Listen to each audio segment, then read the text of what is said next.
What's our plan this week?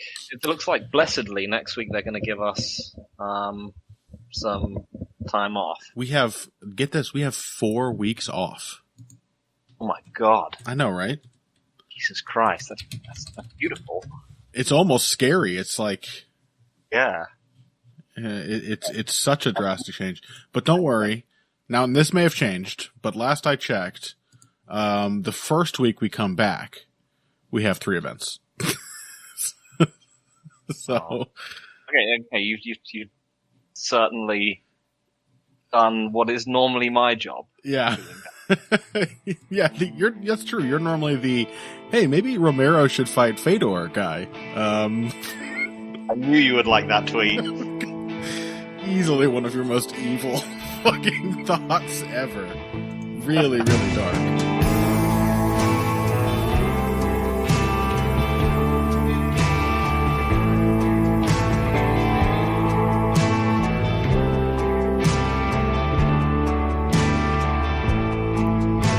Hello, everyone, and welcome to another episode of Heavy Hands. I'm your host, Connor Rebush. With me, as always, is Phil.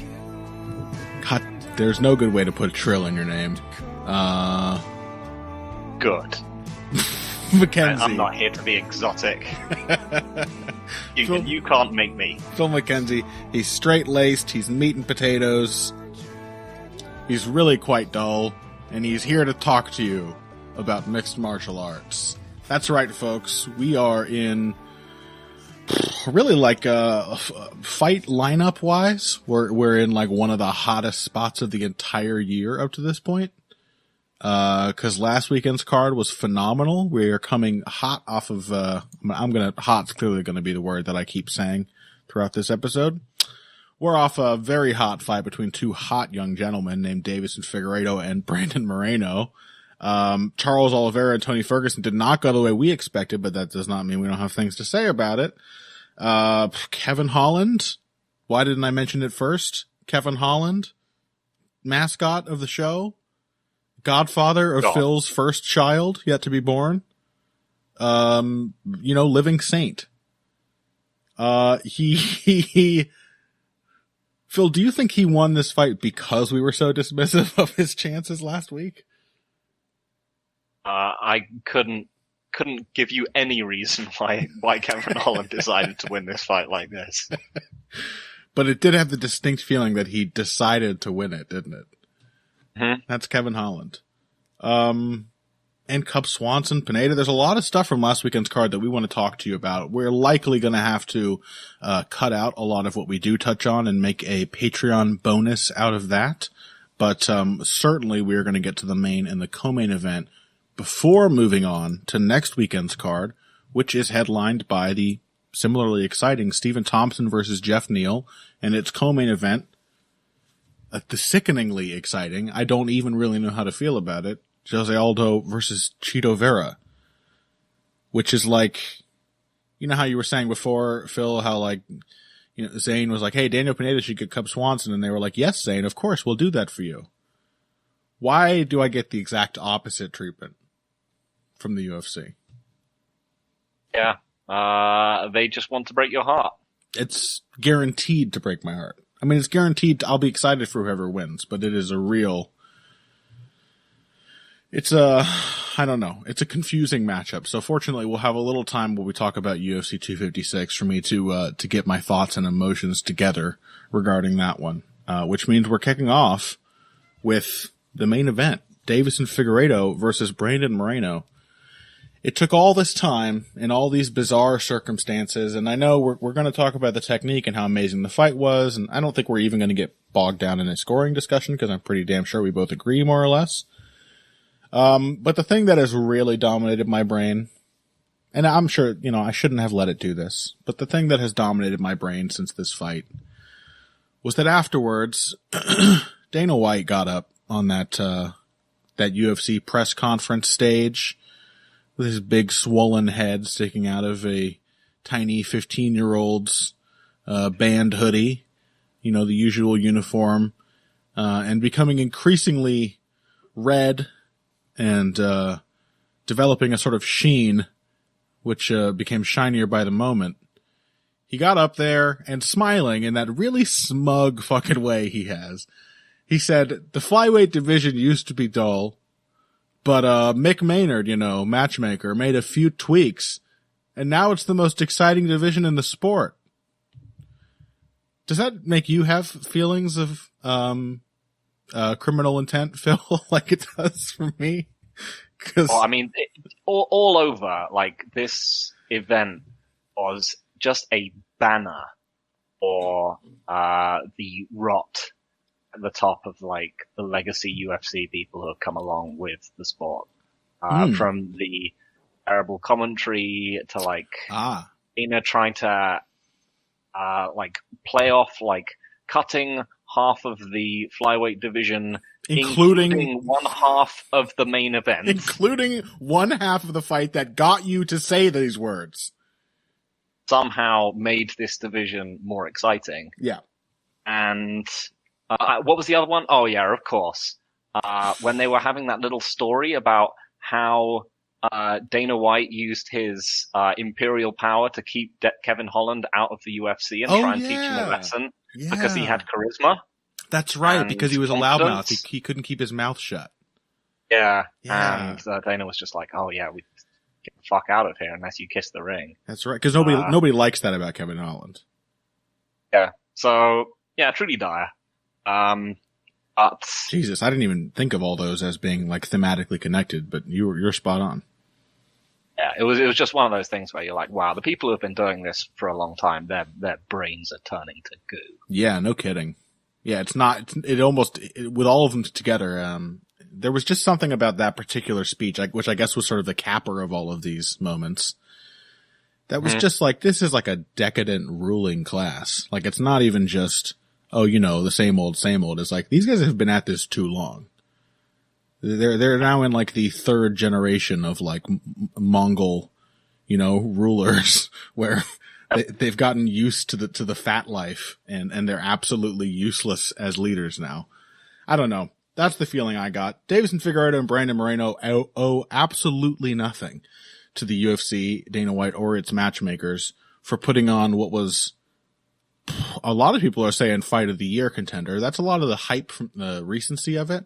I think we are definitely going to be doing some more thinking about what other fantastic fights we've seen this year that will be vying for that award. But the fact that it's in that conversation does certainly tell you something about how good the fight was. It was on a similar tier of action with the likes of Yin Jacek, Weili Zhang. Other people were saying, fitting with the Figueredo being the flyweight Romero comparison I like to make. Quite a few people actually were saying this was the flyweight Romero-Whittaker. Mm-hmm. I mean, we specifically said it might be before the fight. And I kind of agree, except that with like there's one small difference, and far be it from me to pass up a chance to toot my own horn, Phil. I'm flexible, I can do that. And I would say this was very much like Whittaker Romero, except that Robert Whittaker is himself a phenomenal fucking athlete. Is himself big and strong and quick and explosive and durable, all these things. Moreno may in fact he is more durable for his weight than Whittaker, but in every other respect, he is less physically apt, I think. And I do think that showed. And the reason I'm saying that is because despite what the commentary was saying, and I'm sure a lot of fans influenced by them, pretty sure I saw Deiveson Figueredo win 4 rounds of this fight. I didn't think they would. At least 3. Controversial rounds to score. 4, right? Is that how you scored it as well? Yeah. He won everything except 49. the 4th. It was 48-46, right? Right. Was the final call. 4 rounds with a point deduction. Every round except the 4th. Is that right? Hmm. Yeah. Because all the exchanges were just as amazing, and certainly Moreno was just as brave and resourceful as Whittaker was in either of those Romero fights. There were momentum swings, which the commentary was picking up on, I think, correctly, that there were shifts where Moreno suddenly would start to have success and build on it, and the tenor of the fight would change. But they usually came in like the last minute and a half of a round that he had already badly lost, because when they traded punches, his shots were landing like baseballs. Davis and Figareto's were impacting like cannonballs. They were, like even blocked shots practically tearing Moreno off his feet. So I think it was an amazing fight, but I also think it was very clearly Figareto's. I think it was the kind of fight where if you want to be optimistic, you would have to say there are areas in which Moreno can definitely build on this, but you'd be a fool to be so optimistic that you think he was right and they're about to win. What do you say, Phil? Yeah, I mean, I pretty much agree. Like I said, I thought the scorecards were pretty easy to see. I thought every round was pretty clear in this fight. Think of what we expected to happen. I think the thing I didn't expect to see to happen was how aggressive Figareto was, and I think that helped a lot. He has been very lackadaisical with his cagecraft before, but this time he was making sure he was pushing Moreno into the cage the whole time. Mm-hmm. I think that really helped him with building up those early leads. Really kind of allowing him to get off first, because like we said, Moreno's primary defense when he's backed up is just to kind of swing. Right. And so Figareto was able to use defense on the first layer. Like, he would generally have a slip. He would try and get past either the jab or less frequently, like Moreno's right hand, trying to slip and then come in, and then he would try and go ham with Moreno, which for the most part, Moreno just kind of came off the worst. Yeah, if there was a trade, it just didn't go his way. It basically couldn't. Figareto, I want to emphasize this. And there is a weird thing where people don't want to hear this, and maybe Phil, it's possible it's my tone. I don't know. I think I'm, so one of the most persuasive and charming people in the sport, of course, in the coverage of this sport. But, somehow when I suggest that Davison Figueiredo gets away with a lot of shit, because of his athletic ability, people misinterpret that to think that, it means he's bad. And clearly he's not. Clearly he is, in fact, as I've often thought about Kevin Holland, actually capable of more than we sometimes see out of him. I think what we saw in this fight was a really smart strategic approach. I think, last week we talked about, this being the kind of matchup where, even though he had the reach advantage in this supposedly more technical boxing game, Moreno really is better when he can push people back and keep them on the end of that reach aggressively. We talked about it being the kind of matchup where who came forward was going to have a big advantage, which is so often the case in this sport.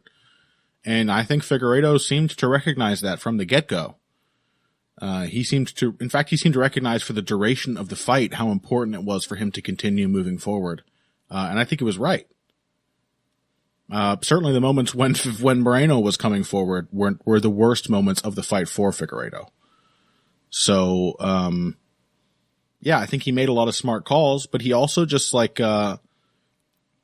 don't know. Let's talk about Figareto a little bit and the depth of his technique. Cause I got into a bit of a chat with some of the fight site boys and some of their various hangers on Twitter last night about Figareto. Someone said to me, I'm going to forget everyone's name, and I'm very sorry. Someone said to me that feints are a fundamental part of Figareto's game. And I kind of instinctively wanted to disagree. I don't know how you feel about that assertion, Phil. Any thoughts on that? I mean, I don't really think so. Right? The initial reaction I had was, because I have a lot of images in my head of Figareto explicitly not feinting and just walking in and swanging power punches, completely naked bombs. I think a lot of what he's doing is he's like I said, he does slip on the entry. Sure. And I think he's just feinting where his head is going to be as he moves in. But I think it's a process of him moving in. I don't think he's like feinting his shoulder to show that a strike is coming a lot of the time. Not a lot of the time. When he is punching and when he is kicking, he is punching and kicking. Yeah, you're right. I mean, some of that discussion comes down to what you consider a feint. Like it's possible people I was talking to think that like pawing with your lead hand is a feint. I don't necessarily consider that a feint. Though it can be misdirection and everything else that feints do. The head movement is a nice shout. I think the real thing though is that Figareto does feint. He usually does like prepare a couple of specific entries. Certainly when he is like getting you to guess between is it the power jab or the leaping left hook, it's very tricky. He can definitely play those two weapons off of each other intelligently. But most of the time, this seems to be a part of his game for like a minute per round max. And it's the first minute. And then after that, like, something happens, which gets Figareto into I'm fighting mode, right? And that something may be the opponent gets hurt. The opponent doesn't maybe visibly get hurt, but shies away and makes him feel confident. The opponent doesn't get hurt and hits him back and it pisses Figareto off. Whatever thing might happen, the result of Figareto's intense athleticism is some tone shift in the fight. And at that point, Figareto usually just starts walking forward, throwing bombs. So I compared him very, very favorably to Sugar Ray Leonard, whom I have often said this about. I know there are a couple people out there who agree with this assessment. Probably just a couple. But Sugar Ray Leonard was always like regarded as this incredible technician. But if you watch his fights, there kind of comes a point in almost every one of them where he just decides like things aren't going as well as he'd like or he's getting tired and he just decides to swing it out. And he was a huge hitter. And so it got him out of trouble all the time. And that's Figareto, except he doesn't even really have to be in trouble. He can just like be having fun and stop fighting smart. But the fact of the matter is he is insanely powerful and quick and accurate and gets away with throwing no combinations almost. I mean, there were definitely some in this fight, but very few. It's a really idiosyncratic style that I think is built around his physicality in a lot of ways. And that's not to say that it's not effective because the man's physicality is insane and he uses it intelligently. It's just kind of how his game works. And I think that came through in basically every exchange of this fight. Whenever it was a contest of power or anything like that, Figareto came out on top. Anything else? Brandon Moreno, what'd you think of his boxing technique? I think like the main thing was, I think he's those little like whizzy combinations that he throws when he's under pressure. Like those are getting better and better over time. Mm-hmm. Like he's rolling his head. He's coming up like he has a really like short, nasty like left uppercut, left hook in there, Mm-hmm. and like it was even that was kind of one of the areas where I thought that Figareto might just murder him. Like he was so tight and kept so much like volume going that he actually did manage to drive Figareto just back out the pocket a few times, like going body head with it. And nice, like much more effective, like effective wrestling from his end. I think it looked like a well coached performance from him in that way, because like Figareto clearly has just like a vulnerability to the body lock. And like punches into kicks, which is kind of weird. Looked like they were coming. That's kind of Figareto's. I'm sorry, Phil. That's kind of Figareto's position is the double under body lock, which it's kind of weird that will be his weakness. But yeah, go on. And yeah, punches into kicks, like came close on a lot of occasions. Like actually just hit Figareto with them a few times. Yeah. And I think he showed a cleaner right hand as well, like which was important. I mean, he still wangs it a bit. Certainly cleaner than the one we saw against Royval. Hmm. Which lends some weight. Maybe he's our flyweight Hermanson. There is some weight to that theory, I think. Yeah. But Figareto did go southpaw more than I thought he would, and Moreno didn't look that lost. Maybe it's different when it's a southpaw who doesn't throw combinations.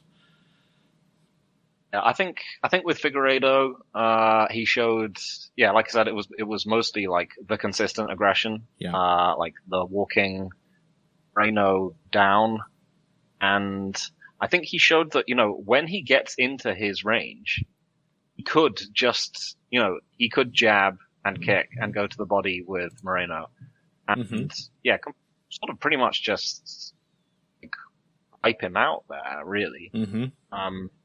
If it's that he's one of these guys who clearly just needs to be, he's either like leaping forward or he's just completely planted and he basically needs the other guy wedged up against the fence.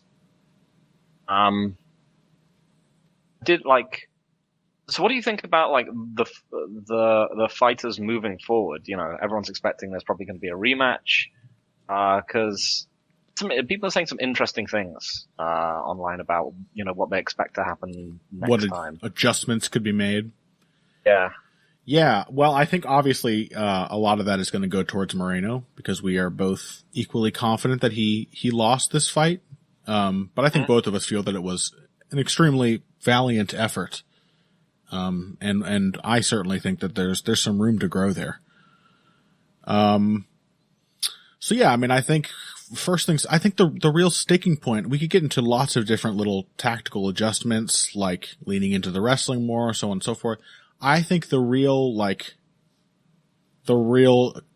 strategic sort of crux of this matchup is still how difficult it is.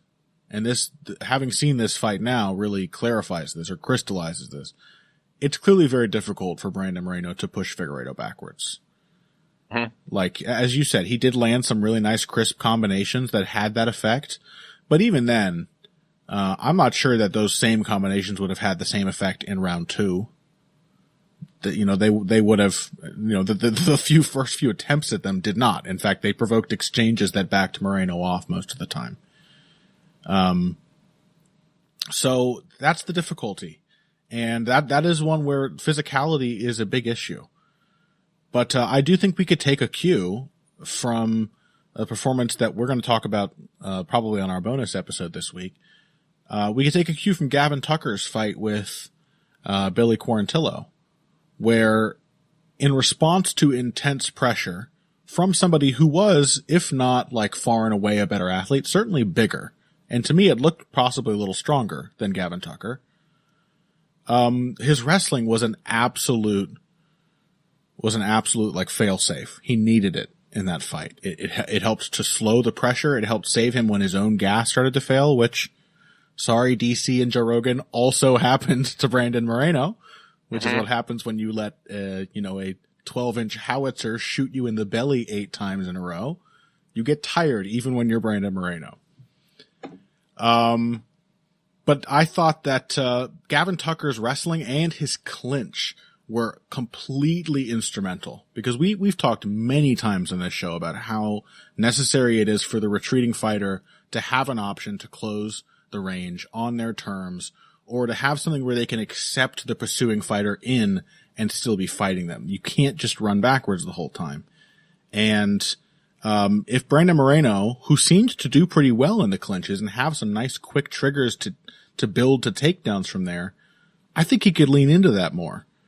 I think he could do very much what I asked like Ioane and Jacek to do against Rose Namajunas, which is like, yeah, she's walking forward constantly. Just let her in and grab her head and hit her with your elbows. In this case, just do the same thing, but gender swap it.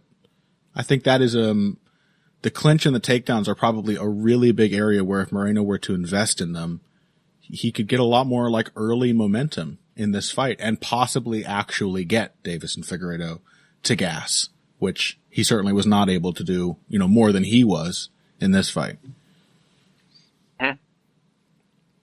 I mean, not more than he was enough to have an effect. So, what do you think? Any thoughts on, developing a future game plan? Yeah, I think it mostly makes sense to me. I think he just needs to, I think he does, like, in order to beat Figareto, he does need to keep a steady pace on him. And I think that does, I think the body lock, those kind of, takedown entries have been a problem for Figueiredo's game for long enough that I don't really see he's going to be fixing it anytime soon. Sure. I think on Figueiredo's side, I think he does have, with a caveat, just more to work with. I think if he just jabbed with Moreno more. Yeah, of course. If he wasn't so obsessed with, flipping the jab and landing the right hand. He could throw. Every time this guy jabs, I'm going to jab with him. Yeah. I think he could really turn that fight around. I think he did key in on, especially towards the end of the fight, how kickable. Yes. Moreno is. That's what I was going to say. And so I think those two things would make a big difference. Mm-hmm. But on the other hand, there is one, a lot of people I've also seen so a lot of people have been like, oh yeah, Moreno's got tons of things he could work on. He could make this, close. On the other side, I have seen people being like, oh, that took too much out of Brandon Moreno. He's not going to be able to do that again.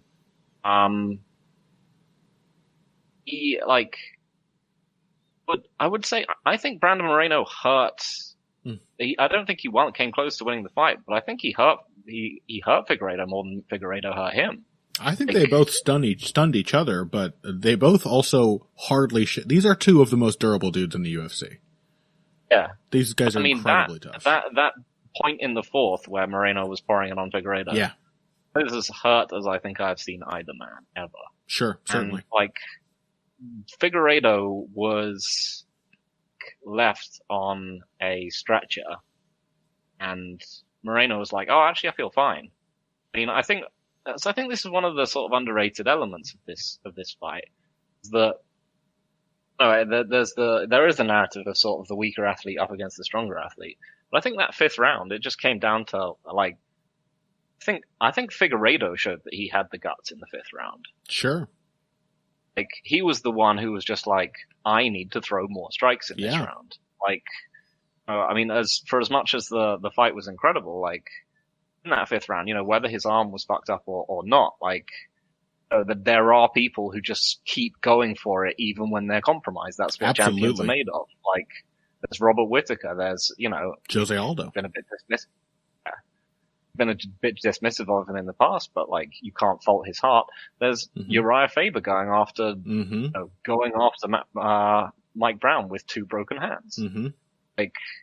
And Figueiredo was the one who pushed down in that fifth round and won it very, very, very clearly. 100%.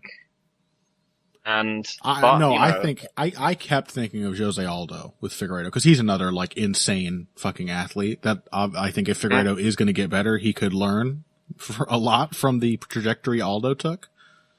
Because we were also talking last night about the fact that we compare him to Romero all the time, and he's on that league and reminds you of him in a lot of ways stylistically, but maybe being Romero is a lot more viable at middleweight than at flyweight, especially on the defensive end.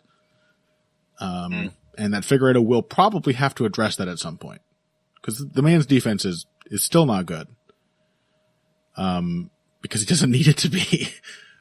But, it's there only in spots. But, I think that, Figueiredo showed such incredible heart.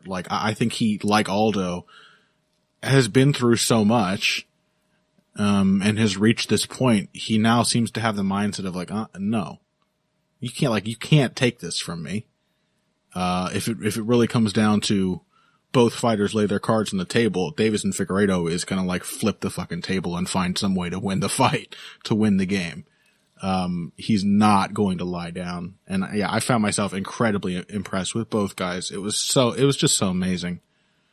It was such a great fight.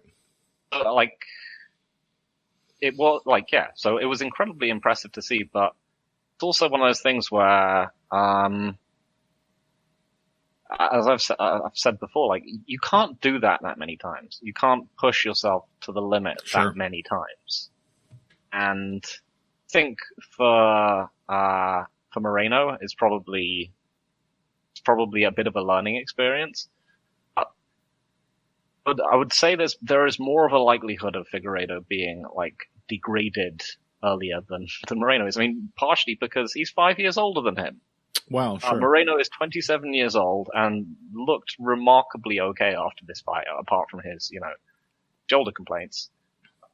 I think a lot of that fifth round just came down to grit and heart, but I'm not sure how much longer at 32 as a flyweight, Figueiredo can keep pulling performances like that out. Yeah. No, I'm with you. I don't know. I mean, I do think there's some longevity for guys like Figareto. He's just such a natural. Like, I think he's still going to have huge power and like better than average speed, even when it's well past his peak. But certainly, the thing, like I said before, certainly the fact that it's at flyweight, and conceivably if he does move up sometime soon, which most people expect, at bantamweight could be an even greater issue to be allowing fights like this.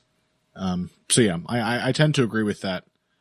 But I don't know. We'll see. I mean, Deiveson Figueiredo is clearly the kind of fighter who can improve all the things he needs to improve to avoid having to have fights like this. But certainly when he gets the opportunity, Pantoja fight, this one, it's fucking worth seeing. I'll tell you that much. Hey everybody, thanks for listening to this week's Heavy Hands. If you like what you hear, please consider pledging to support the podcast on Patreon. Patreon is basically continuous crowdfunding. You sign up to contribute a certain amount per month to help us with production costs and the like, and in return you get rewards ranging from a mention on the Heavy Hands website to a question or topic of your choice being discussed on the show. We have a lot more in the works to reward you for your help, and we appreciate every contribution. No amount is too small. Just head over to patreon.com and find how you can help out, the only show dedicated to the finer points of face punching. Now let's get back to it. All right, welcome back. Charles Oliveira, Tony Ferguson, the co-main event of UFC 256. Didn't go how we expected, Phil. Thought we had the brilliant subversive call. There's quite a bit of online chatter. People trying to figure out who to pick. How was this one going to play out? And boy, was I smug. I was like, folks, you don't know. I got these talking points directly from the marquee himself, Philip McKenzie. And he says, here's the skinny, Charles Oliveira doesn't like fighting tall people. Little did I know, Phil, that when I was spreading that word, I was in fact spreading the insidious disease of your deceit and lies. Once again, Connor, I have led you down the garden path. You were dead wrong. You never had a point. No, I actually think that you did have a great point there, and that you were right. I also think that a couple factors conspired to make it not particularly relevant to this matchup. And one of those, certainly, I have to say up front, I don't know what would have happened if Tony Ferguson's arm hadn't gotten horrifically fucked up in the first round. I don't know if the matchup would have been different. The other thing, though, that I want to say right up front is I think that of all of the Charles Oliveira losses you and I looked at, Phil, and all the Tony Ferguson losses we looked at, I think we failed to take into account that possibly one of the most likely ways for Oliveira to win this, as he did, was not to go, Justin Gaethje, was not to go Michael Johnson, but was to go Danny Castillo. Because that was a fight that Tony Ferguson, I actually can't remember if it must be a win on his record because he was undefeated for so long, but it's one of those fights where it easily could have been a loss because he spent the whole time on his back, most of each round. And he was up against a horrifically inert top position player. Yeah. So it was just like completely neutral basically, and Ferguson was kind of doing things, so he got the win. But it definitely, was probably the last, really good and consistent wrestler that he faced. Certainly revealed problems in takedown defense. Ferguson's willingness to roll through and allow funky scrambles can be a problem if he can't keep the scramble going. And I've also just never seen Oliveira as like a top control guy, which is why I think I sort of overlooked it. But he certainly was to the extent that he needed to be. Please, what do you have to say? I mean, that was basically the line I was going to take, because I thought this was like the mature contender performance from Charles Oliveira that the people have seen in other fights and I haven't. Mm-hmm. Like when he hung tough against what's his face, Eye Poke Man. What man? Like, so who's that? What man? What man did you name? When he got eye poked. Oh, David Tamer? Tamer, yes. Mm-hmm. Like, okay, yes, that's fine. But he sort of hung tough against Frankie Edgar as well. Like, do you know that he's Underwear's man, not Eye Poke Man, Phil? That? David Tamer is Underwear's man. Yeah. Like, Kevin Lee saw that coming. I think I predicted the round he was going to get submitted in. Like, again, I was like, yeah, these are just two like pretty breakable guys. One of them punches straighter and is slightly more dynamic. Mm-hmm. I think this one was something genuinely different, because Oliveira has, we've always given a lot of credit to Charles Oliveira's wrestling game. Just the fact that like every time he's put it into play, just looped submission attempts and wrestling attacks. Like, he'll just start doing it basically until like the fight is over. Yeah. And because if you saw this Charles Oliveira against Tony Ferguson, you'd be like, what would this guy do to Anthony Pettis? Like, this guy would absolutely annihilate Anthony Pettis. You're right. He didn't. He got into scrambles with him, and then he reshot from his knees into a guillotine and got tapped. And kind of the same thing sort of happened against Ricardo Lamas. Like, and this Charles Oliveira, maybe he could have done, if he hadn't just burned his arms out trying to submit Paul Felder, he could have just kept out wrestling Paul Felder. Yeah. Do not think we have seen control grappler Charles Oliveira before, like quite like this. I guess the most relevant one would be Jeremy Stevens. Even now, I think anyone wants to check out if anyone checks out Twitter, Ryan Wagner of the Fight Site replied to me when I was saying how impressed I was with Oliveira as a control grappler. Mm-hmm. He talked about how much Oliveira had been using submission threats to keep funneling Tony Ferguson back into control positions. Mm-hmm. And yeah, I mean it was a remarkable performance, and I think one that now reminds the lightweight division that they don't really have the greatest level of wrestlers and grapplers. Yeah, right. This is a perfect hole for Charles Oliveira to try to fill as a contender. It's like, I can be the guy who can take you down and just keep you there, and then be threatening the entire time. And it was an exceptionally like modern looking top control game. That the whole thing, the sort of sequencing that you just mentioned from Ryan. I love that you say his name Wagner, by the way.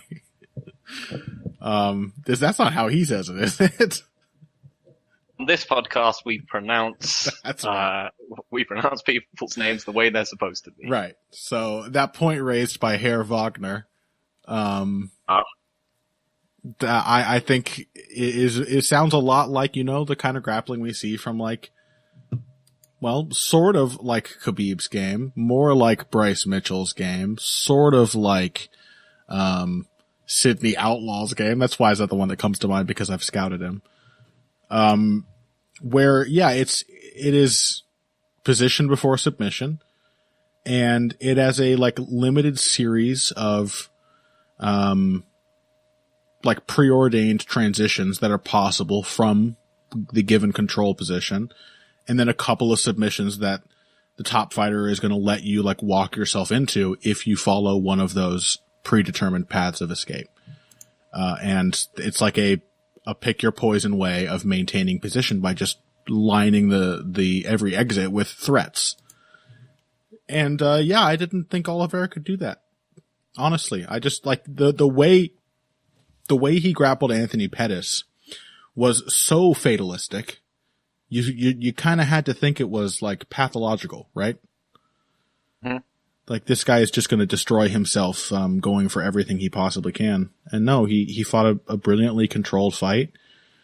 What do you think about Tony Ferguson? Did it revise your opinion about him at all? Like in the one way I just mentioned, it was kind of a classic Tony Ferguson loss. So again, not super easy to know exactly where he stands. Although it certainly was yet another fight in which Tony's career-long tendency to just sort of walk forward and then throw once he's already gotten himself into range was a serious liability when he wasn't able to get like a flowing pace of any kind going early. He was never able to get himself into the fight after that. And again, also, I think probably the elbow seemed to have a significant effect on how his striking played out. But yeah, what do you think about Tony? I mean, he looked dire. Yeah. But it's... Did he look shot? You have to give... I think, we said he basically has a single physical gift left, and it's incredible toughness. Yeah. But Oliveira just sort of took that out of the game. I mean, that's the thing. He was just trapped on bottom by a better grappler, for the entire fight. So it's really hard to say, like, how much worse he's looked. Yeah. We'll say that, the story of Tony Ferguson is, a sad one. And obviously the people to blame for this are normally the UFC, but I'm actually not sure that, Tony, it can be laid at the UFC's door quite as much as not this entirely. kind of thing normally can. It's fate, man. Why does the fate just did not want Tony Ferguson to have the success he so richly deserved? I mean, even then, they gave him, he had to justify his contender's position. They gave him pretty much the most winnable matchups he could possibly have. That, to be able to say he's still pretty much the number one contender. They gave him stylistic layups in Cerrone and Pettis. Mm-hmm. I don't think there's anyone they could have given him that would have been, a bigger name with an easier style. Yeah, those really were sort of heating lamp matchups, weren't they? Yeah. And so, I mean, I think this sort of allowed him. I think, Danny Martin from the fight, so I said, I don't think Tony Ferguson's been a top 5 lightweight for a long time. It's probably true. I mean, I did think, whatever reason, as soon as he came out, I was like, he looks even worse now. I thought he looked, just looking at him when he was coming out, I was like, he looks just appalling. His muscles are just sort of starting to sag off him. And again, the fight was so different in tone to the one that he's had recently. I don't want to cause too much of it. He might still be able to punch a bunch of people to death just by being mortally tough. Yeah. But he looked pretty dreadful. Yeah, I mean, I think if you were looking for hope, there was a tiny shade of that. That he was, Oliveira was pressing forward really insistently, and Ferguson was starting to get exchanges, before the first takedown. He was starting to land clean on Oliveira and not have one-sided trades or anything like that. And then he just got taken down, So I'm basically with you across the board. Hard to say too much, but also, he certainly didn't look better than he did against Gaethje. So it is what it is, I guess. But before we get into a conversation about Max Holloway and his catchphrases, let's talk about Kevin Holland. Yes. Kevin Holland. He did it. He did it in the most Kevin Holland way possible. How certain were you, Phil, when the first takedown happened of what way this fight was going, And how unlike those expectations was the result that came just a minute after. Oh man. Like, as soon as he got taken down, almost instantly, I was just like, oh, he's toast. I was laughing because I had expected it. I had successfully sadness hedged myself into knowing this was going to happen.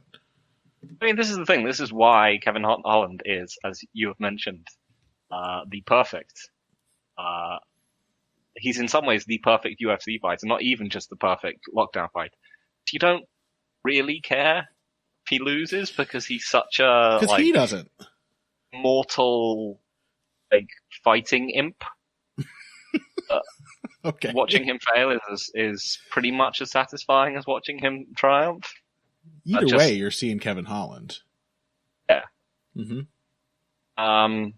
Yeah, but then it was him just battering Jacare with elbows and like getting his weight to his feet. And I was like, oh wow, there you go, Kevin Holland. Yeah. He got taken down again. I was like, well, I'm gonna be able to do that again by the cage.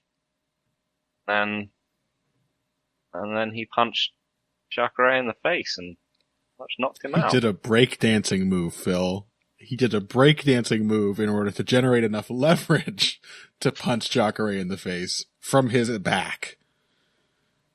Like you said before we started the show, if Joaquin Buckley, like this would be up there for knockout of the year, right? And it has to be. It's so MMA. That to me is a strong qualifying factor. Like it's so, you can't see something like this in other sports. You can't see a guy suddenly knock somebody out from his back by weirdly swinging his leg like he's doing a half-assed flower sweep in order to pop up off his shoulder blades just enough to reach the guy's chin. Like that's only in MMA do you get to see a sequence of events like that. I mean, and even it was then, just like, it was who it was as well. Yeah. It was a guy who got submitted like a year ago. Brendan Allen. Yeah. Against a man who is much bigger and much better at grappling than Brendan Allen is. Yeah. And people don't get knocked out like that. No. I mean, I know there was whoever it was against Uriah Hall in Tough, but that guy was not good. Right. And then Randy Brown is not bad, but Nico Price has like the stupidest power on earth. Yeah. So that one is easy to be explained. I liked that, by the way, because of course everyone was flabbergasted. And what can you say in a moment like that? But like, holy shit, I've never seen that before.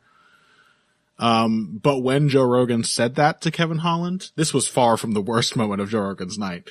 When he said that to Kevin Holland in the post-fight interview, Kevin Holland was very quick to correct him and say, Nico Price, remember that? It was a hammer fist. Actually, he said Nico Price, and then Joe Rogan was like, oh yeah, the up kick. And Kevin Holland's like, no, I'm talking about the hammer fist. So my dude has a Fight Pass subscription.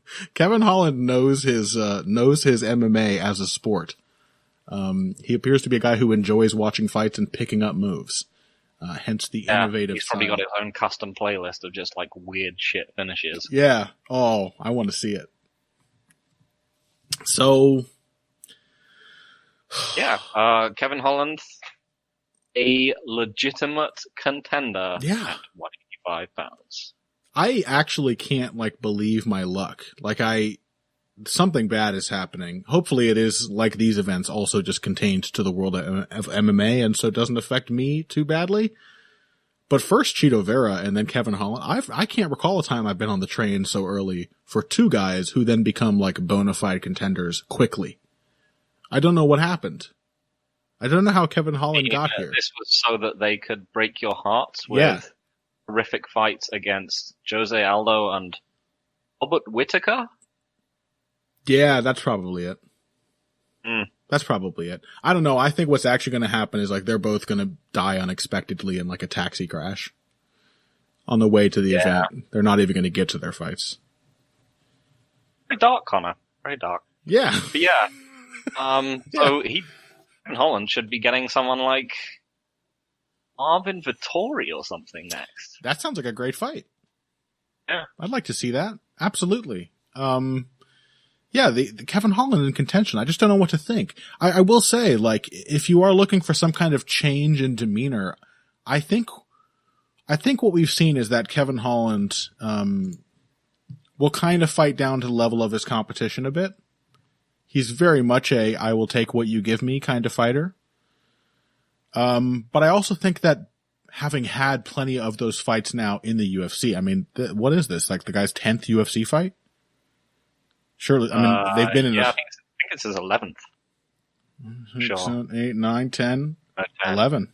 You're right. Oh, is it? I think so, if you count the contender series. Oh, yeah. 10th if you don't. But I think in that time, like, we have seen a change in Kevin Holland. Like, the look we got from him in that Anthony Hernandez fight, which was, I think, the moment that you and I both started to think, we might have to take Kevin Holland slightly seriously, because he appeared to take that fight slightly seriously. He just came out and got somebody out of there. And I think we saw that, like, now in the right spots, Holland is doing that. In particular, I think there is an interesting discussion to be had about the efficacy of, well, we don't know what to call it, but ground and pound from your back. This is not even the only fight in this card in which we saw it play a significant role. In fact, in the main event, Davis and Figareto, whenever Brandon Moreno got him down into guard position, he pretty much won all of those exchanges because he just went ham with elbows to the top of Moreno's head until Moreno had to create enough space to allow a scramble. And that is exactly what Kevin Holland did. And I don't think Jacare knew what to do with it. I think he was uncomfortable from those ground strikes from the first takedown because they were like hard, deliberate strikes. They were largely elbows and hammer fists, sort of short arc strikes that do not require a lot of body torque. And Holland has reach, like he was leveraging and whipping them in there as well. And that is the advantage of all ground striking, is that you can usually afford to wind up and it kind of works. But, yeah, I think it was another example of Kevin Holland, like realizing, like having a good strategic awareness of the position he was in and not just chilling, but immediately taking advantage and changing the tone of the fight once he got there. I don't know if anyone else is going to be able to replicate the kipping breakdance punch, but certainly the elbows and hammer fists, I think have proven like increasingly viable in modern MMA in a lot of recent fights. Yeah.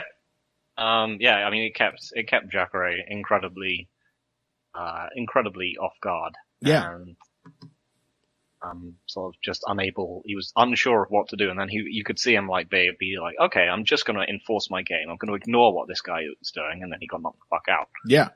Another one of these things, I think like Tony Ferguson and, JDS on this card, Jacare he kind of looked shot. He looked very tired very quickly, in addition to being quite, shook by the elbows and whatnot. Yeah.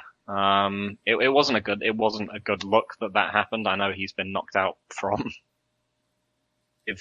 ground strikes before, obviously, by Musashi, but like, he's always been incredibly tough, and I think both him and Ferguson, we're just seeing mind is really outpacing the body at this point.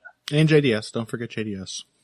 In JDS, I think the mind and the body are unfortunately somewhat in harmony, because JDS looked terrified and freaked out.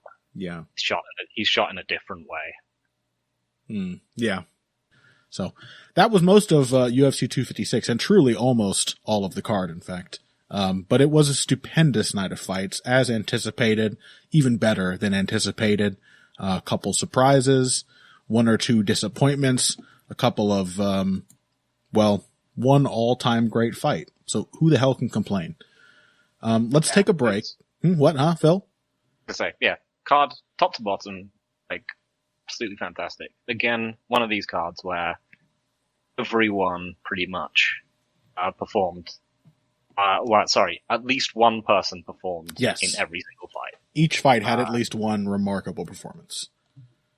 And you even had, like, Isha Torres going out and putting the absolute stamp on an overmatched opponent. Yeah. In a way which people often criticize her of not doing. Mm-hmm. Yeah. I've always liked Isha Torres, and I think she's an underratedly violent fighter, but yeah, great card. Yeah, fantastic night of fights. When having said that, why don't we take one more break? When we come back, it's Thompson versus Neal, but fuck that. Jose Aldo and Chito Vera are fighting, and I'm going to take the duration of this break to prepare myself for that. We will talk to you about those fights and maybe a little more after this. Financial support is fantastic, but there are other, even easier ways to support Heavy Hands. Perhaps the best is by spreading the word. We know our fan base. You're all cool, popular people with serious social media presences. You're tastemakers and trendsetters. Okay, there are one or two of you that don't fit that description. You know who you are, but no matter what, you can always help us out by telling folks about the show. You can also give us a positive rating and review on iTunes and Stitcher, things like that. We rely on word of mouth and positive feedback to grow and improve, so thank you very much for your time and your help. Now, back to the show. All right, everyone, welcome back to Heavy Hands. We are at last moving on to preview some of these fights from UFC. God, whatever it is. The card names, Phil. I'm supposed to call this UFC on ESPN Plus 41. How have there been 41 events exclusive to ESPN Plus? And what is ESPN Plus? Let's not think about these things too deeply. Phil, I can feel myself aging by the moment as I get into these Dennis Miller style rants. The main event of this upcoming card is Stephen Thompson versus Jeff Neal. And I don't know, this is like one of those, I just hear those two names together and I want to see it.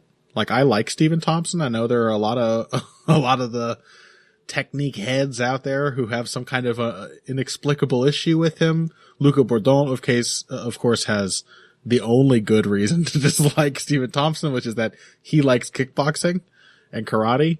And Stephen Thompson is not, in fact, the greatest to do either of those things. But I like Stephen Thompson. I think he's a wonderful test for Jeff Neal. It does, of course, give us yet another matchup, which is like, hey, strikers fight strikers. And even though welterweight is the wrestlers division, somehow Jeff Neal is going to make it to the top of the rankings without having fought one. So that's kind of strange. It's going to leave a lot of questions. Like, if they're trying to get this guy to a fight with Kamaru Usman, I'm not exactly sure how well the likes of Stephen Thompson and who else has there been? Frank Camacho and Nico Price are really going to test his capability to handle that matchup. But as a matchup by itself that clearly has some meaning in the division, it's hard not to like it. It's just a really cool fight. What do you say about it? So I don't feel like I've cooled you off enough in this episode, so I'm going to have to say it. Hit me. What if this fight absolutely sucks? Because you know what the other thing about the people who have fought Jeff Neal that characterizes them is? Insanely exciting? Yes. They are all really aggressive. Yeah. They are all willing to walk into shots. They're all really aggressive. Yeah, like, even Bilal Muhammad. He has literally fought the most aggressive people in the UFC. At least in his division. Except Brian Camozzi, who's just not a UFC caliber fighter. Yeah. Frank Camacho, Bilal Muhammad, Nico Price, Mike Parry. Yeah. In varying ways. We are talking untamed aggression, meet the counter-strikers, this kind of thing. Mm-hmm. And I think it is worth thinking, like, how much has Jeff Neal made his way by being, like, a fairly clean, fairly process-driven, but really not, like, that particularly complex or deep, like Southpaw, who just runs the sort of left-hand high kick change-up. Yeah, and has, like, enough footwork is he going to follow Stephen Thompson around the cage for 5 rounds, looking to line up, like, left hand in a presumable redux of the Till fight? I don't think it could be that boring. Don't let me be, like, overconfident about it, because the way I just phrased it, I could feel the boring fight already beginning to materialize in reality. So I don't want to say it can't be that boring. I don't think Jeff Neal compares quite that well to Darren Till. Like, he may like some of the same tactics, you know, but like, yeah, I mean, because this is the problem, right? I think we talked about how Till wasn't a counterpuncher, but, you know, the other side of that is that Till is very good forcing people to go into a direction. yes. And figuring out how to punch them. Like, it allowed him to win a absolutely terrible fight that he may not have won against Stephen Thompson. Neal doesn't look like that. He does look like much more of a counterpuncher when he's leading. He is less comfortable. He's not looking for ways to drive people into his shots. It's true. Do you think he's incapable of doing that? Or rather that he's unlikely to do that against Stephen Thompson? I mean, when he sort of decided to move forward a lot against Nico Price, it did look pretty ugly. Well, I'm not saying it might not be ugly, but it does feel like we're in an, evidence of, or absence of evidence is not evidence of absence kind of situation. Where just because we've seen Jeff Neal against these hyper-aggressive fighters, you can go back to, like, his pre-UFC fight, one that I've, of course, watched many times, with Kevin Holland, who beat him. In fact, I don't even have to keep banging that drum. Everyone now knows how good Kevin Holland is. So I can now forget that he beat Jeff Neal. But Jeff Neal's pretty aggressive in that fight. And maybe it's not pretty. Not as pretty as his counterpunching. But given space, he does seem to like to beat people up. So I think he's going to go for it, to be honest. And I think that he actually has some of the tools. Again, this may just come down to decision making, and maybe that suffers when he's forced to come forward. But, for example, he's got very good kicks. He could certainly use those against Stephen Thompson, something that far too few of the aggressors Stephen Thompson has faced have done to him. Is he a low kicker though? Yeah, not really. Now, yeah, that's kind of what I was thinking in the back of my mind. He's mostly a high kick and a body kick kind of guy, but the body kicks could still be an option. So yeah, I definitely see what you're saying. But I just don't think we know enough about how Jeff Neal reacts to that to say that is guarantee of a boring fight just yet. Because Stephen Thompson, again, he's matchup dependent, but he's not a guarantee of a boring fight. And I would be a little surprised if he were to start, like, outpointing Jeff Neal at range, and Jeff Neal did not have the wherewithal to take the fight to him and try to get that back. I would be disappointed, but also a little surprised. Yeah, I mean, I'm just not sure how much, like, Jeff Neal relies on triggers which other fighters give him around things like foot positioning. Yeah. He's such a rear hand happy fighter. It might be one of those ones where he's just like, am I in position to throw? Like, so yeah, and I think, and it being 5 rounds, I think they're probably going to come in being like, oh yeah, this is going to be a chess match. Yeah, I'm more concerned about this one the more I think about it, to be honest. On the other hand, Stephen Thompson is 37 years old. He has been in the UFC for a very long time now. And before that, he had a long career against absolute killers in kickboxing and karate and stuff. So, I mean, again, it could just be one of these ones where he just shows up and falls off. But if it is, then it's, the first we've really seen of it. Yeah. To have you no faith anymore, Phil, in Fortis MMA? That's what I want to know. You don't think they can equip Jeff Neal to fight Stephen Thompson? You don't think Saif Saud can do that? I think the only person no one has really consistently won a striking match against Stephen Thompson yet in the UFC. And there's the Anthony Pettis thing, which was... Well, we haven't got to the pick yet. I didn't say he was going to win, but... Yeah. And then there's the Darren Till fight, which, that's the only thing Darren Till was good at that point was sort of being able to catch people who were running away from him. Mm-hmm. He was way bigger than Stephen Thompson, and not sure that he won that fight, even though he had the only meaningful moment in it. Yeah, it wasn't exactly convincing. Yeah, of course, I'm always eager to bring up Thompson's relatively recent fight with Jorge Masvidal. Another example of him going in there against a very quality technical striker and just strategically solving them. So yeah, I cannot deny there's an outside chance of that. I think the difference here is, we're at the risk of conflating two different things, which is A, will Stephen Thompson try to take the fight out of the fight? And B, will that result in a boring contest? I think Jeff Neal will want to get after Stephen Thompson at least a bit in spots. I think it'll be slower than a lot of Jeff Neal fights, because you're right. He relies on his counters. Otherwise, he's going to want to get his reads. We know Stephen Thompson well enough at this point to know that he's the same in those regards. But I don't think that Jeff Neal will just allow nothing to happen. I mean, I'm really setting myself up to look like a fool. Whoever's listening, you better be clipping this right now.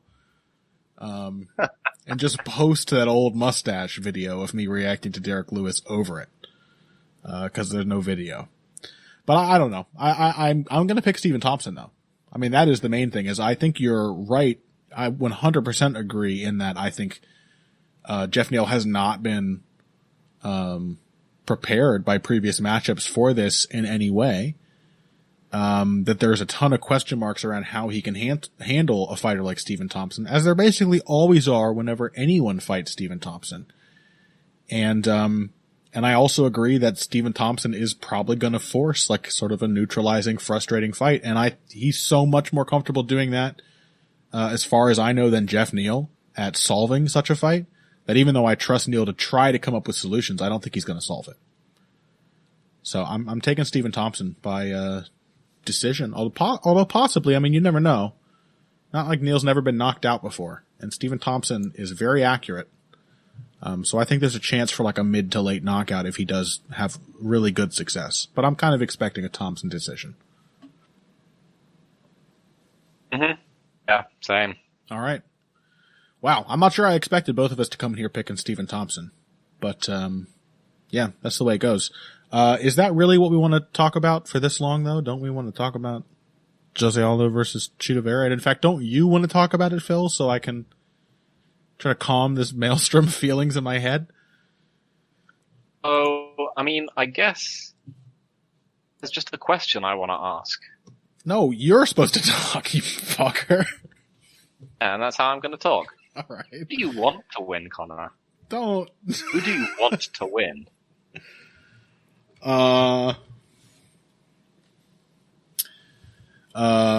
Jesus Christ, who is my Lord and Savior. Let me put it this way. Oh, what? Yeah. Do you want to see, no. Vera's, like, hopes of contention derailed? And, for him to forever be consigned to just being fun action fighter Chito Vera? Mm-hmm. Or do you want to see another, presumably, this late fight brutalizing of Jose Aldo? One of these would you rather see? And those are my only two options? Yes. Can I think about it? Like you can talk more and I can think about it? Okay, I will talk more. You think about this particular Sophie's choice. So, I guess the main thing is, we've been talking a lot about, old fighters and how shot they are, and like Ferguson and Jacare and whatnot. Mm-hmm. Aldo did not look shot at all against Peter Yan. No. Like, I genuinely thought he looked about as good as he ever has. Oh, yeah. That's why I kept mentioning him and Romero in my Figareto athlete talk. Because increasingly I was realizing, like, man, Jose Aldo is also the super athlete with insane longevity because his athleticism just won't go away.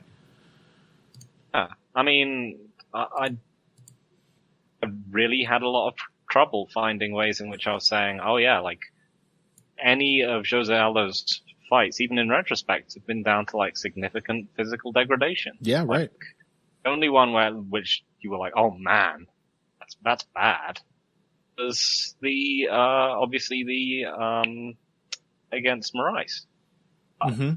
Yeah, that was just acclimatizing to the weight cut. I think the things which gave Aldo problems in the Yarn fight were things which have always given him problems. People being good at feinting, people being good at driving him out of position, people being insanely durable, and people being able to put up a pace that he can't match. Yep. Various people have done this throughout the years, mostly Max Holloway, but also,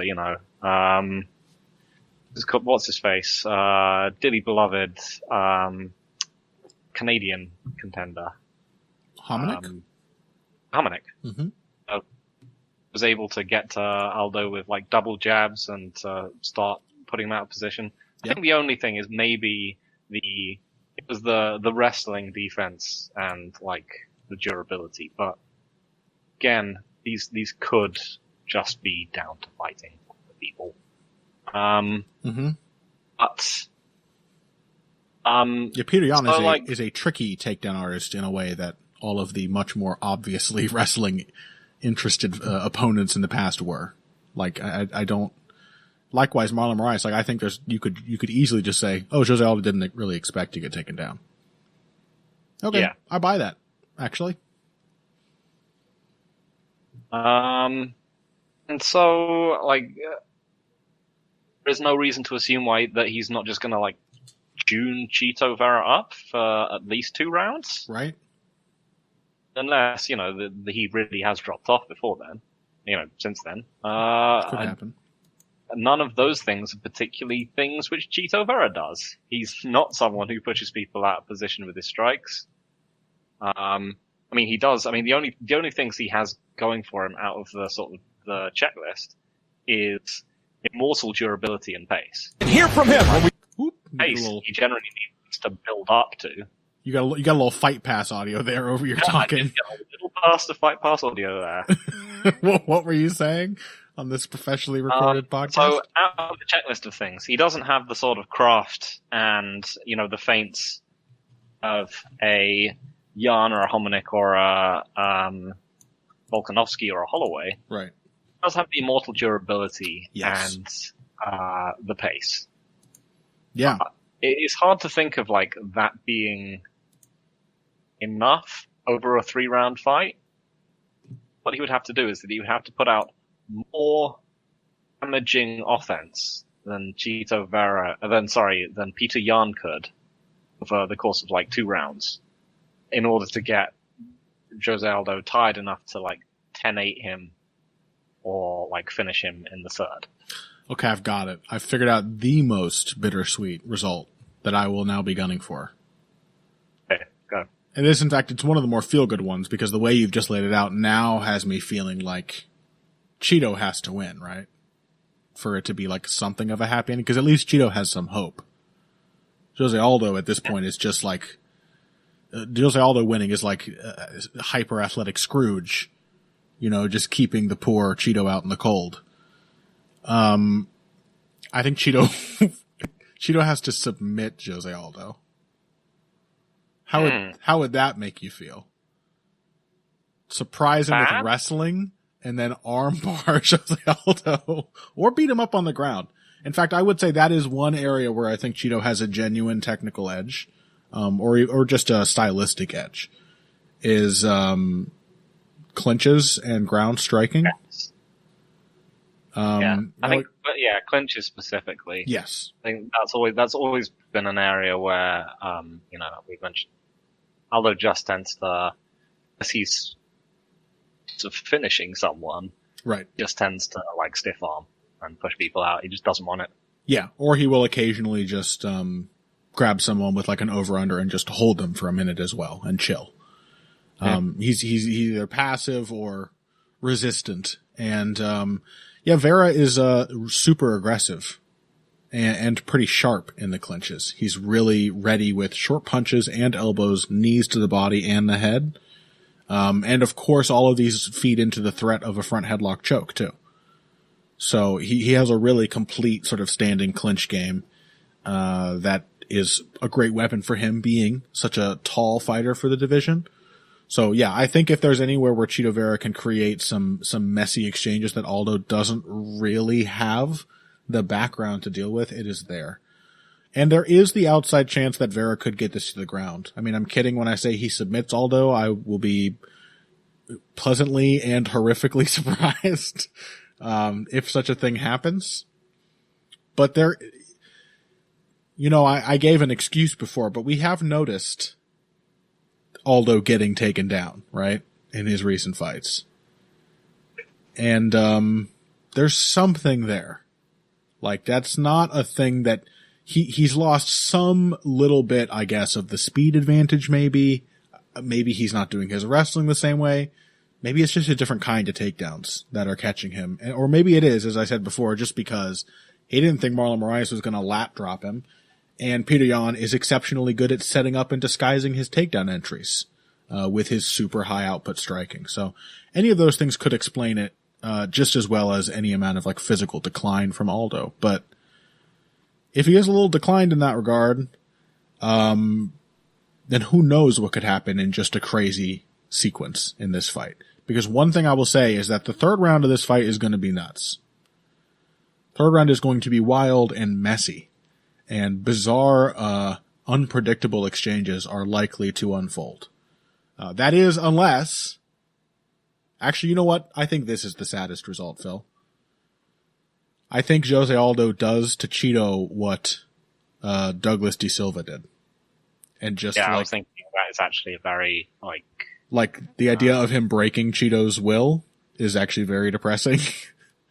And it could happen, because we have seen it happen that one time before when just a too technical, power punching counter puncher just did not let Chito get in, and like land anything in return. He didn't give him any exchanges, basically. He just cracked him and then made him try again over and over. So that could happen. I don't know. You gotta pick Aldo, right? How can I pick Chito Vera over Jose? We've seen that Aldo is perfectly happy to, we've seen that he's also perfectly happy, like, when he's up against kind of slightly lanky guys, to just, go body head, throw combinations on them. Oh yeah. So yeah, if he can do that to Chito, rinse, repeat. I'm curious to see what happens with, Chito's low kicking game. Mm-hmm. Because that's really sort of how he initiates a lot of the time, is when he's trying to draw people into exchanges, he just throws out a lot of low power, low kicks and front kicks and so on, like steps into them. Curious to see if he can draw into exchanges in the same way that like Volkanovski did, just by racking up low damage, low kicks. Yeah, I mean, it has. I don't think he really has the rest of the game to make that work. No. But not only for Volkanovski, the low kicks have been an effective part of both that game and Frankie Edgar's fights with Jose Aldo. Landed a lot of low kicks on Aldo in both of their fights. And other people really have as well. Aldo has never been a great kick defender. It's always just that, like, most of the time throughout his run, throughout his career, when you're in that range, you're more worried about his kicks, but Aldo doesn't kick anymore.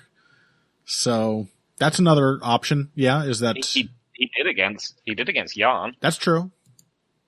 And like, that was still really was a performance where it was like hard to look at it and say, yeah. Was it so good that you're worried it was a last hurrah? It's hard to believe, but it could be. Yeah. I mean, yeah, it was so good that I just didn't see it coming at all. Yeah, right. Okay, well, that should do it for this week's episode of Heavy Hands. Make sure that if you didn't hear anything much beyond Thompson, Neal, Aldo Chito, and Figareto Morono, and Oliveira Ferguson, and of course Kevin Holland Souza, I think those are the 5 fights that will definitely be on this episode. But if you want to hear the rest of what happened last week and on this upcoming card, our remaining previews, you should check out the Heavy Hands Patreon. On there, you will find my boxing commentary of Juan Francisco Estrada versus Carlos Cuadras 2. Insanely good fight.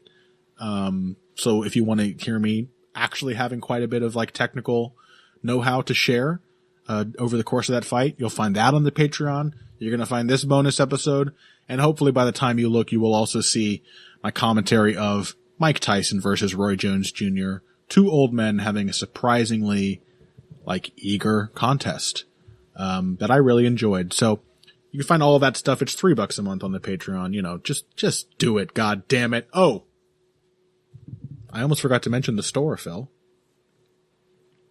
We have a store.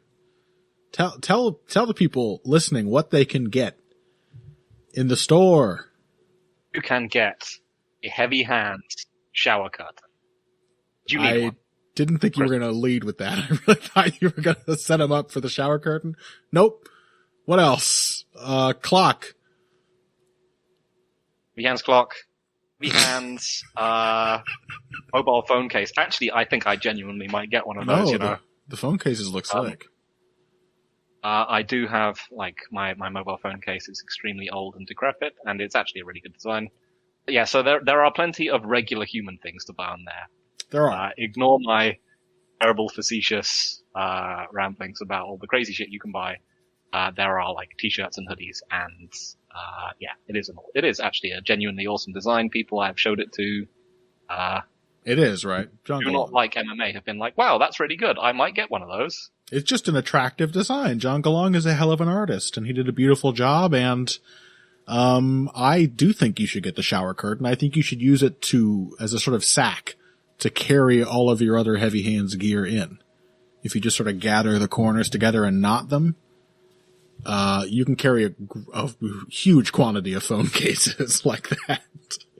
So please go buy as many phone cases as it would take to fill a full-size shower curtain and anything else by visiting the Heavy Hands store on redbubble.com. If it doesn't come up in the search, which it may do so now that we have made several sales, but if it doesn't, don't worry. There's going to be a link in the description to this episode, whether you are watching/listening on YouTube, or looking at it from your podcast, reader app, whatever the hell you call those things. Or if you are on iTunes or whatever, there should be a link in all of those descriptions and summaries and whatnot. So make sure you check out the store in time for Christmas.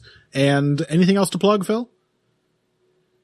I know there's lots of interesting articles out there. I think my writing partner, David Castillo, wrote a piece on Tony Ferguson, which is very good. Tony Ferguson, the legacy that wasn't. I also enjoyed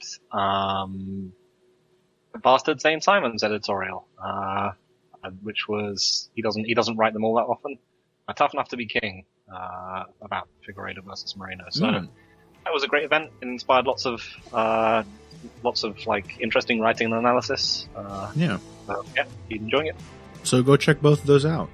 Thank you for mentioning them, Phil, and thank you very much for joining me on this episode, both you, Phil, and all the listeners. You should find Mr. McKenzie here over on Twitter at Evil Greg Jackson, and you can find me at Boxing Bush, spelled B-U-S-C-H, and that is about it. We will catch you next week to recap the horror that is Thompson, Neal, and Aldo versus Vera, and then it's, I think, 3 or 4 weeks off.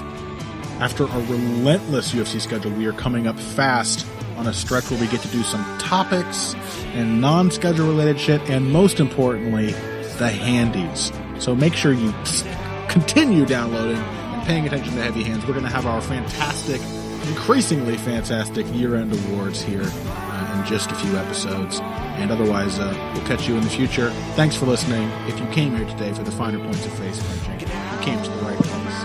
This has been Heavy Hands.